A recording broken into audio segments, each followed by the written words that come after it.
assembling model creatures, race cars, and airplanes. But unlike the rest of the kids, these model makers never grow up.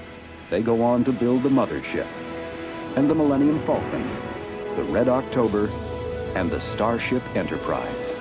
Creating the impossible with precision detail, it's the model makers who make the star hardware for the world's most popular films.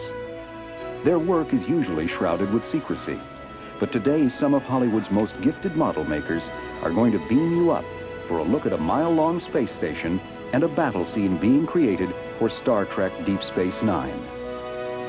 It's the final frontier of special effects on Movie Magic.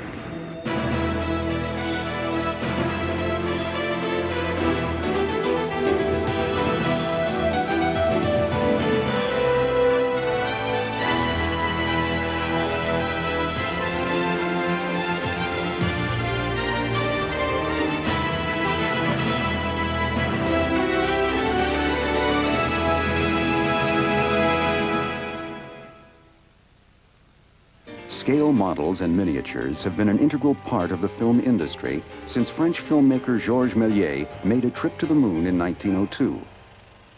Early miniatures were used to recreate historic events, such as the Battle of Manila Bay, made by Vitagraph at the turn of the century. Back then, effects came from such unexpected sources as the producer's cigars. In the 1920s, German filmmaker Fritz Lang brought model making to new heights in his groundbreaking science fiction epic, Metropolis. This landmark film took almost 2 years to complete. It's been said that it required some 5,000 feet of miniature roadways and skyscrapers, costing half of the film's then outrageous budget of $2 million.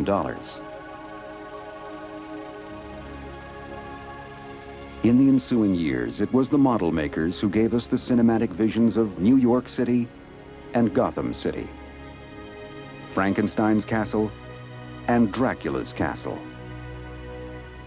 the Hindenburg and the Nautilus, the Terminator, the Ghostbusters Marshmallow Man, and one of the most famous models of all time, the Starship Enterprise.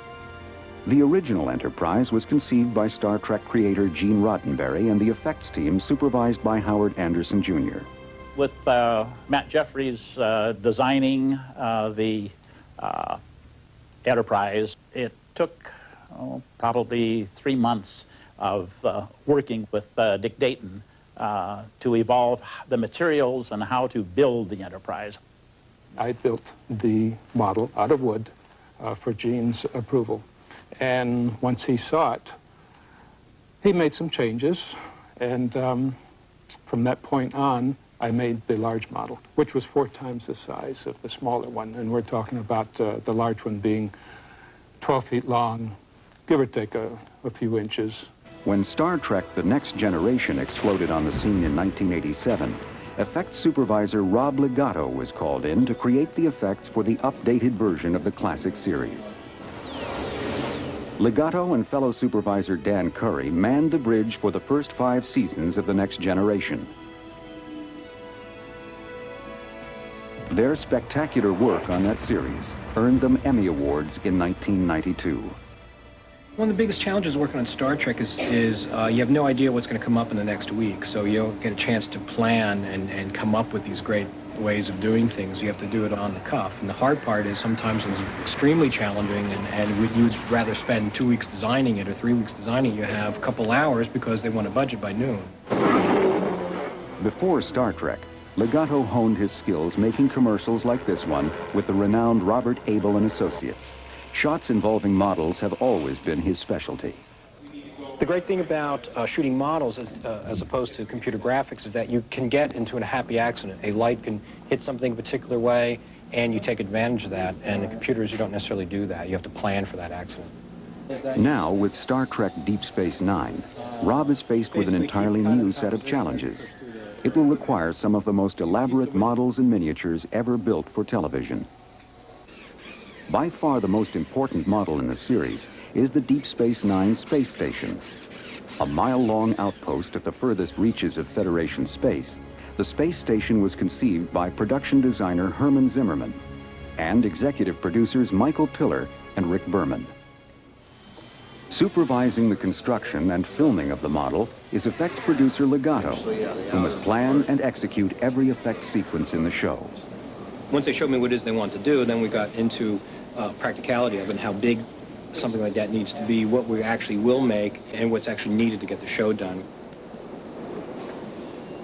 The man Rob chose to make the space station was Tony Meininger, a multi-talented model maker with a keen eye for precision. When we first approached Tony about the model, the key word was getting as much detail and as many small lights on the ship as possible to make it look absolutely enormous. Tony sets to work with his versatile team of model makers. His crew first constructs 40 blanks, carefully detailed pieces made of wood, styrene plastic, and plexiglass. When the blanks are finished, they are cast into silicone molds. These molds will be used to create many duplicate space station pieces. The duplicate pieces are cast in epoxy glass, the material of choice because of its strength and stability. Epoxy glass is also lightweight and easy to cast in its liquid form. Once the pieces have set, they are sanded and carefully touched up by hand. The model is painted using durable automotive lacquers and then aged with textured layers of finishing paint.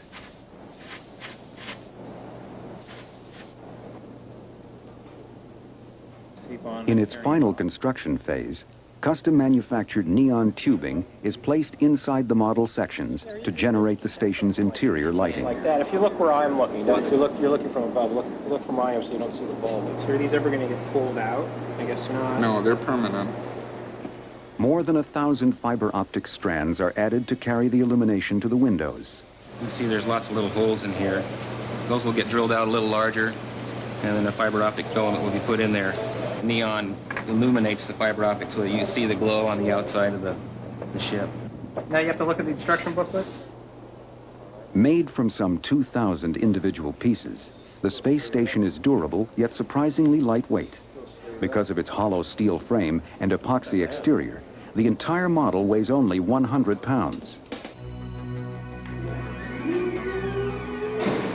When the space station is finally completed, it is taken from the model shop to Image G, an effects studio in Hollywood, where it will be powered up and filmed. The first time the station got plugged in, it was terrifying. It was beautiful. It was, everything that we wanted creatively on the station, except that it was enormous. And I looked at my list of 86 shots that I have to do with this station and just got a knot in my stomach. It's like, how am I going to pull all this off? How do you think we get that to work, Eric?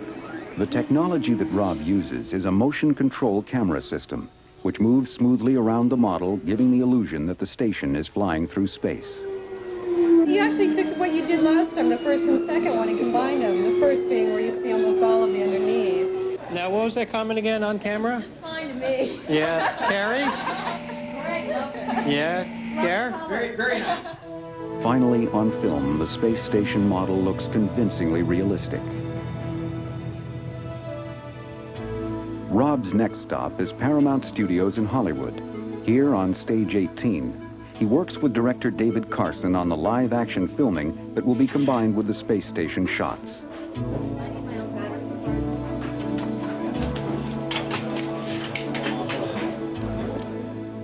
This team also uses a motion control camera system. The key to the system is a computer which controls the movements of the camera. This allows the filmmakers to save any camera move in the computer and repeat it precisely as many times as needed.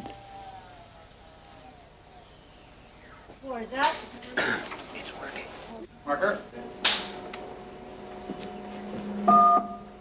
After the shot is set up and rehearsed, the actors are brought in and the scene is completed in just a few takes.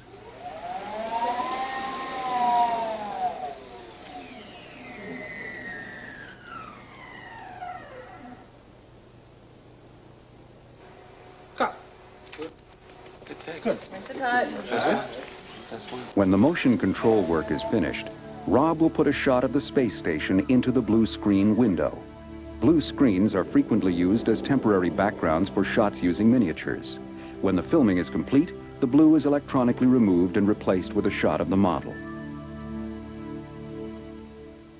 The blue screen and motion control processes allow the filmmakers to create a moving camera shot of the actors, with the space station appearing to be just outside the window. A seamless effect made possible by the model makers. Position noted and approved. Use your destructo ray. Explosive space battles have been showcasing models since Hollywood's early days. These Flash Gordon serials from the late 1930s presented some of the first dynamic clashes in space.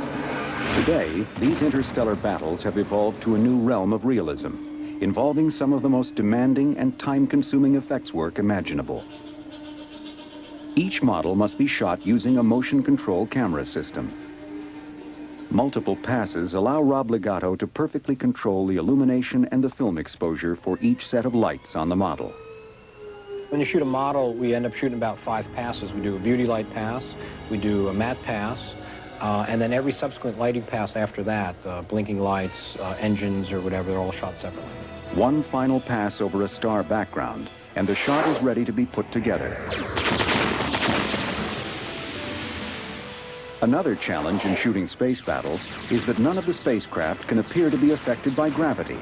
In space, all matter is weightless, hence the term zero gravity.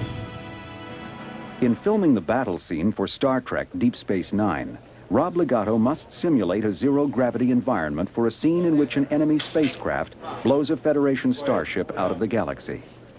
Models are usually shot on an effects stage, but when the USS Saratoga is to explode, it must be shot on a larger sound stage at Paramount for safety reasons. The explosion must be substantial enough and produce plenty of debris to look believable. I know how big it is. The last time I did this, we curved stage. Yeah. I stood outside and debris went over my head. The first of 3 specially prepared breakaway models of the Saratoga is wrapped with explosive primacord. This material is powerful enough to cut a 2x4 in half.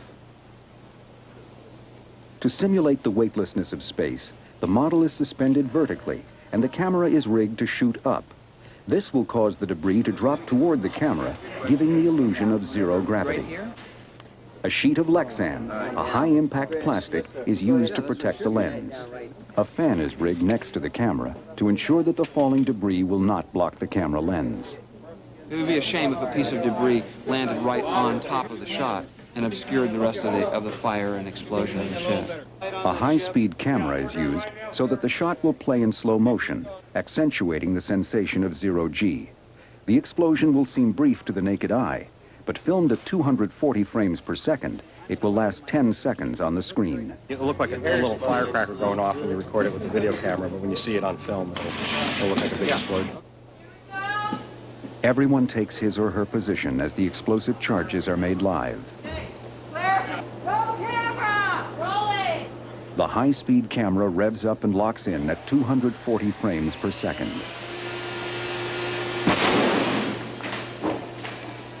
It wasn't exactly the way we had in mind when it exploded, so what we're going to do is increase the explosion so it shatters more, and then also cuts the wire so the ship is not left hanging. A second breakaway model is rigged with even more explosives and then suspended for the next take.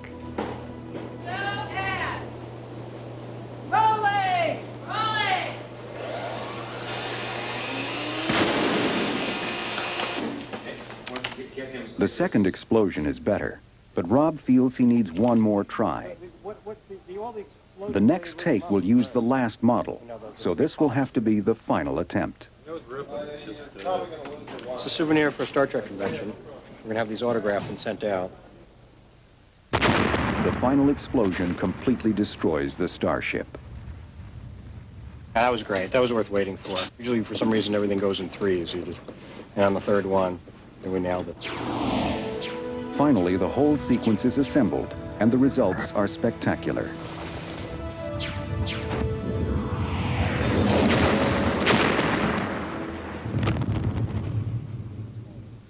Stand by for rehearsal. Action. Very good start. A landscape model involves entirely different concerns than a structural model like a starship or space station. With a landscape, building a believable environment is more important than technical precision. Landscape miniatures are frequently used to create highly stylized locations.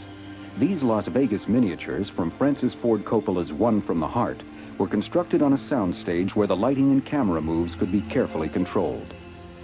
Another important use for miniature landscapes is to create logistically impossible environments, such as these Martian vistas from Total Recall.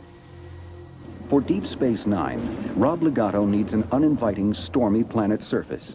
Since no such location exists, Rob must create it entirely in miniature. People land on this planet or this planet's surface. One looks out the window and sees a hellstorm. The other person, exactly the same time, sees a garden. And this whole motion control thing is set up because the hell reality is all miniature. It's all a 20-foot by 18-foot miniature landscape. The garden is the easy part. A Los Angeles park provides the perfect environment. For the miniature hell planet, Rob turns to award-winning model builder Greg Jean. 46 degrees, but we'll just sort of go like that and see how far we show off the sides. How much do these things go for? Expensive? A veteran of the Hunt for Red October, War Games, and Star Trek The Next Generation, Greg's crowning achievement would have to be the mothership he built for Steven Spielberg's Close Encounters of the Third Kind. We just about finished it when Steven decided he wanted to change the design, and he called in Ralph McQuarrie to do some sketches, who had just done a lot of work for George Lucas up on Star Wars. And then our shop made some little maquettes, and we sort of combined them both together and got that sort of floating refinery in space look. Some of Greg's finest work has been with landscape miniatures. The scale landscapes of Los Angeles he built for Spielberg's 1941 were the largest project he has ever undertaken. 1941 was probably our most intricate set and the one I liked the best. It was actually a miniature that belonged in a museum rather than on a soundstage. The model making is basically a therapy to me. It's like basket weaving. If I don't do something with my hands, I would probably go nuts. For the Hell Planet landscape, Greg has model maker Mike Hosh carve the rough structures of the canyon cliffs out of 8-foot pieces of foam. Hosh uses a light polyurethane foam, which is easy to sculpt in great detail.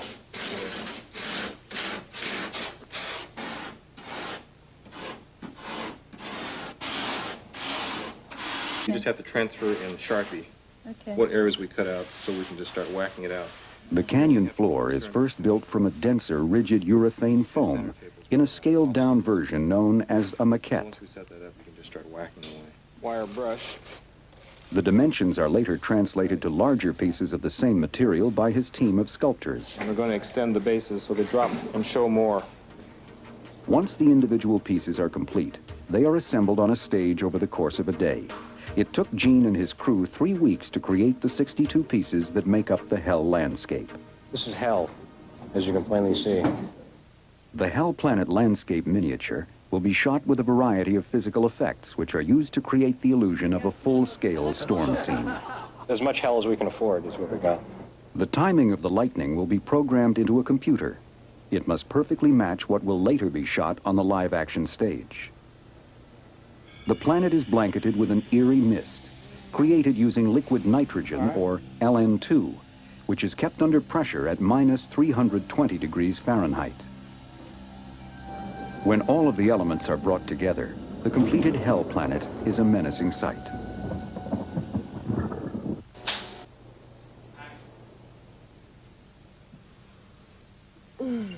It's beautiful.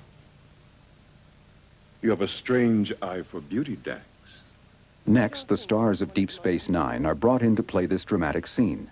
Dax, played by Terry Farrell, can only see a peaceful garden, while Avery Brooks as Sisko imagines he's on a hostile planet. The challenge for these actors is that they will see only a blue background. I am Commander Benjamin Sisko of the United Federation of Planets.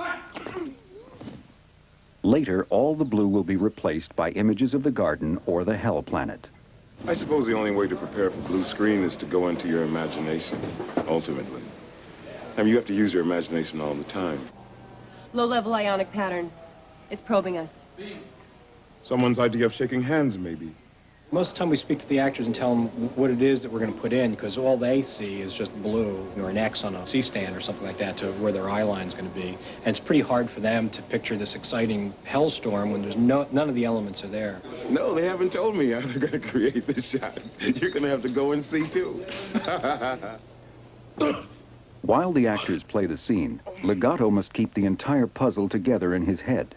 The hard part is imagining all that in advance, saying, okay, this is what we really want to do, then break it up. So he's, okay, this is going to shoot here in a garden, this is going to shoot blue screen, this is going to shoot as a landscape miniature, this is going to be clouds, and figure out how it's all going to cut together and try to do it in some economic way. Creating a sequence this elaborate requires extensive planning and flawless execution. The results show that the effects team's efforts are rewarded. Models and miniatures are utilized to create a variety of different effects, whether a scene requires a mile-long space station, a stormy planet, or a fiery explosion. These resourceful craftspeople are counted on to deliver. The model building today is just overwhelming as far as the detail, the credibility compared to the models that were built and the way they were shot, say, 25 years ago for Star Trek. As long as effects artists like Greg Jean, Rob Legato, and Tony Meininger are creating the star hardware, effect scenes featuring miniatures are sure to be a model of perfection.